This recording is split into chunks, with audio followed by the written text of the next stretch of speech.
সাহেব ওনার বাড়ি দেখে আমি অবাক। আমি প্রায় আগে ওনার বাড়ির এলাকার মাহফিলে যাইতাম, হুজুরের মাদ্রাসার মাহফিলে যাইতাম। বাড়ি দেখে আমি অবাক হইলাম।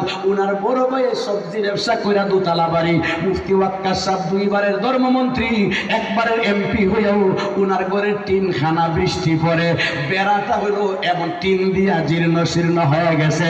রাস্তাঘাট দেখলে অবাক হইয়া যাবেন। কি বোঝা গেল? আজকালকের এমপি মন্ত্রী আর মুফতি ওয়াক্কাস সাহেব এমপি মন্ত্রী সমান। জুড়ে বলেন। 60 বছরের মধ্যে ধর্মমন্ত্রী হাজী সাহেবদেরকে লইয়া হজে যায়। আজ পর্যন্ত শুনছেন হিসাব কইরা বলছে, ও হাজী সাহেবরা হজে গিয়ে আপনাদের টাকা কিছু বাচ্চে লইয়া যায়।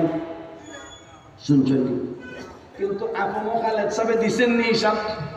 আফম খালেদ সাহেব ধর্মমন্ত্রী হইয়া একবার হজে গেছেন 8,55,00,000 টাকা প্লাস হাজী সাহেবদেরকে ডাক্কা ইন্না ফেরত দিছে। কোরআনের ভিতরে তাকে মন্ত্রী হইল, এই মন্ত্রণালয়ের স্বচ্ছতা থাকে। কোরআনের বাইরে তাকে মন্ত্রী হলে চুরি আর বাচ্চারি ছাড়া আর কোনো উপায় থাকে না। কথা বলেন ঠিক না?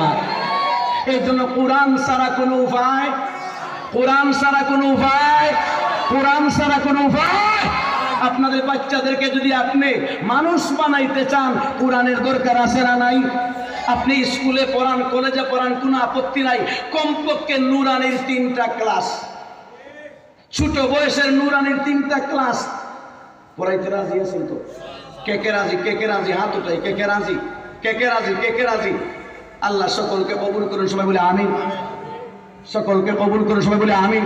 আসলে 1-2 ঘন্টা 1.5 ঘন্টা বললে, 2.5 ঘন্টা বললে এই বিষয়টা আরো ফুটটা উঠতো। সময় হাতে